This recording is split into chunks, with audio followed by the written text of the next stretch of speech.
ng Department of Justice sa 1 milyong piso ang pabuya para sa agarang pagkakadakip kay retired Major General Jovito Palparan.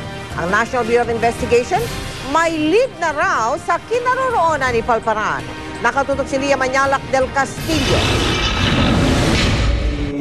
Para mapabilis ang paghahanap sa wanted na si dating Major General Jovito Palparan, dinagdagan na ng Department of Justice o DOJ ang patong sa ulo ng dating general. Nasa 1 milyong piso na ito. We are increasing the reward money, the informers or informants award for any information, any significant information that will lead to the arrest of retired Major General Palparan. So we're increasing it effective today from 500,000 to 1 million. Si Palparan ay nahaharap sa kasong kidnapping at serious illegal detention ng 2 UP students na sina Karen Empeño at Shirley Cadapa noong 2006. Nitong bago magbagong taon, ibinaba ng Malolos RTC ang kanyang warrant of arrest. Agad ding nagsagawa ng manhunt ang PNP. Bago magpalit ng taon, nagpadala raw ng surrender feelers si Palparan sa gobyerno. Pero hanggang ngayon, hindi pa rin siya natutunton. Wala kaming natatanggap naman na wala na siya rito. Pero ang NBI daw, ayon kay Dilima, may mga lead na sa kinaroroonan ni Palparan. Yun nga lang, hindi pa raw sila pwede maglabas ng detalye kaugnay dito. Suportado naman ng Malacanang ang hakbang ng DOJ kaugnay ng reward money. Bounty is always an inducement, Junlei, for people who would like to, who know of the whereabouts to come out and testify. Nonetheless, we are scouting and looking for his whereabouts. And certainly, any information leading to his arrest would be most helpful. Nitong Lunes, naghain sa Malolos RTC ng mosyon ng abogado ni Palparan para iurong ang inilabas na arrest warrant ng korte. Nakakausap daw ng abogado ni Palparan na si Attorney Narzal Malyares ang kanyang kliyente at napag-uusapan din ang posibilidad ng pagsuko nito. Lia Manyalak del Castillo, nakatutok, 24 oras. At sa mga naghahanap ng trabaho dyan, narito po magandang balita ng Department of Labor and Employment. Mahigit 1 milyong bagong trabaho raw ang naghihintay sa mga Pinoy ngayong taon. Maigi rin daw kung magnenegosyo dahil sa mababang tubo sa pautang ng mga bangko. Nakatutok si Bernadette Reyes.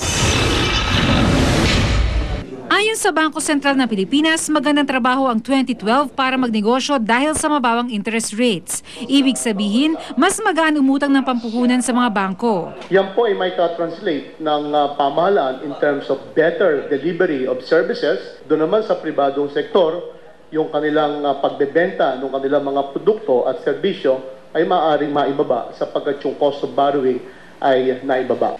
Kung sawa ng mga muhan, magandang taon daw ang 2012 para magsimula ng sariling negosyo. Partikular yung mga may kinalaman sa services o nagbibigay ng serbisyo sa mga tao tulad na lang nitong beauty parlor.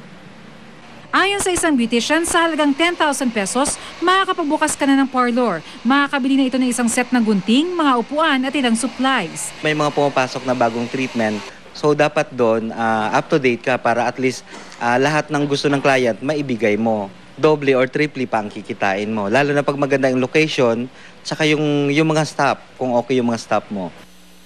Ayon pa sa Department of Labor and Employment, may karagdagang 1.2 million na bagong trabahong nag-aantay sa mga Pinoy ngayong taon. Halos 2 milyong trabaho naman ang nalikha noong 2011 na nagpapabaraw sa 2011 unemployment rate. Hindi raw nawawala ang job opening sa business process outsourcing industry tulad ng call centers. Marami rin daw nag-aantay na trabaho na may kinalaman sa turismo, hotel at restaurant industry, mining at manufacturing. Hindi rin daw kailangan makipagsapalaran sa Kalakang, Maynila. Dahil sa mga probinsya, marami rin daw nag-aantay na bagong trabaho. Our campaign for labor employment facilitation, our campaign for labor market information, our campaign and advocacy for training is focused in the provinces. We have strengthened our regional offices. Bernadette Reyes, nakatutok, 24 oras.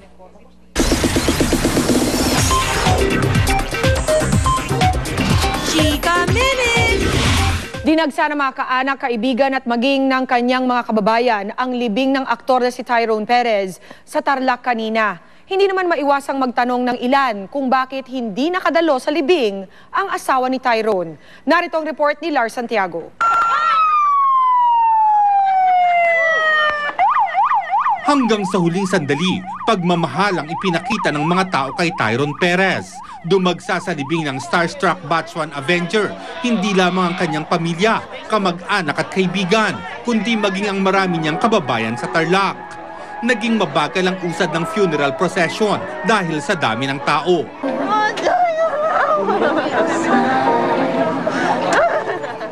Pagdating sa sementeryo, hindi na iwasang magsiksikan at minsan ay magkatulakan para masulyapan si Tyrone sa huling pagkakataon. Ang ina at kapatid ni Tyrone, labis ang hinagpis. Ang ama naman ng aktor, dahil sa dami ng tao at sa init sa libing, ay nahilo. Nahilo ko. Pagputok pa lang ng araw kaninang umaga ay nagsimula ng magdatingan ng mga tao sa kapilya kung saan nakalagak ang labi ni Tyrone. Doon pa lamang ay umiiyak ng niyayakap ng kanyang ina ang kabaong ng aktor. Dumating din ang dating girlfriend ni Tyrone, ang una niyang kasintahan sa showbiz na si Chari Pineda at ang matalik niyang kaibigan sa batch 1 ng Starstruck na si Christian Esteban. Naging close siya sa family ko kasi wala siyang kasamang family sa Manila. So parang naging anak-anak rin siya ng parents ko. Parang naging kapatid din siya ng mga kapatid ko. Kaya yung pinagsamahan namin talagang masaya. Mamimiss ko talaga yung genuine friendship ng isang tao. It's not fake kasi pasensya na sa lahat ng mga showbiz. Maraming plastika dito. Hindi siya plastic. So mamimiss ko yun sa isang tao na bilang artista siya, sobrang totoo ng tao siya. Marami naman ang nagtatanong kung bakit wala sa libing ang asawa ni Tyrone na si Liv. Ayon sa isang kamag-anak ng aktor, dumating si Liv kagabi pero umalis din kaninang madaling araw. Ang mga magulang ni Tyrone ang nagpahayag ng pasasalamat sa lahat ng mga nakiramay. Maraming salamat po sa lahat ng sumusuporta sa aking anak, sa kanyang libingan at lahat mga kamag-anak, kaibigan. Marami pong salamat sa dumamay sa amin, sa lahat ng nagmamahal sa anak ko. Maraming salamat po sa inyong lahat. Sa iyo naman anak ko, kung saan ka man naroon, sana masaya ka na. Lars Santiago, Nakatutok, 24 Oras. Up next sa Chika Minute, real-life sweethearts Carla Abellana at Jeff Eigenman binisita ang mga asong nasagip mula sa dogfighting. Tutukan yan. Mel? Salamat, Pia. Ilang dating opisyal ng Armed Forces of the Philippines ang pinakakasuhan ng plunder o pandarambong ng Department of Justice. Dahil ito sa umunoy pagbubulsa ng pondo ng hukbong sandatahan na ibinunyag noon ni dating AFP Budget Officer George Rabusa. Nakatutok si Lia Manyalak del Castillo. Inirekomenda na ng Department of Justice na makasuhan ng plunder sa ombudsman ang ilang dating opisyal ng Armed Forces of the Philippines. Kabilang dito sina dating AFP Chief of Staff Jomedjo Villanueva, dating AFP Chief of Staff Roy Cimatu, retired Major General Carlos Garcia at dating Major General Jacinto Ligot. Batay ito sa salaysay ni dating AFP Budget Officer George Rabusa na nirealign umano ang pondo ng AFP at ibinulsa ng mga opisyal. Will be transmitting or endorsing to the Office of the Ombudsman the resolution along with the complete records of the case to the Office of the Ombudsman. And it is up to the Office of the Ombudsman what to do with this. Matatanda ang Pebrero 2011 nang ibunyag ni Rabusa ang di umano'y katiwalian sa hanay ng mga opisyal ng AFP. Ang mga bultong confidential funds na dapat sanay para sa armas, medical equipment at pondo sa intelligence gathering ng mga sundalo, ibinibigay daw sa mga matataas na opisyal ng AFP bilang pabaon sa kanilang pagreretiro.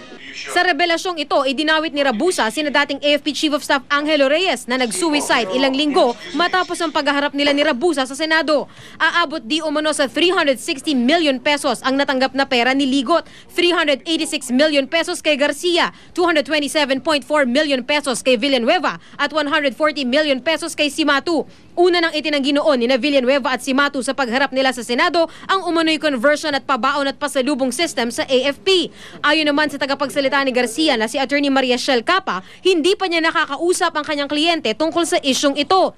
Ang mga abogado naman ni Ligot hindi sumasagot sa tanong ng GMA News. Bukod sa kanila, pinakakasuhan din ng plunder ang dating COA resident auditor sa AFP na si Divina Cabrera at 6 pang individual. Sinusubukan pa ng GMA News makuha ang reaksyon ng lahat ng mga inirekomendang makasuhan. Lusot naman sina dating AFP Chief of Staff General Efren Abu at dating Lieutenant General Gaudencio Pangilinan na hepe na ngayon ng Bureau of Corrections. Hindi raw kasi sapat ang ebidensya laban sa kanila. Lia Manyalak del Castillo, nakatutok, 24 oras. Susunod, sa Australia, pati sawang ubod ng laki. Jetta muna. Mga taxi driver na pasaway pwede nang ireklamo sa isang web application. Pero ilang tsuper, umalma.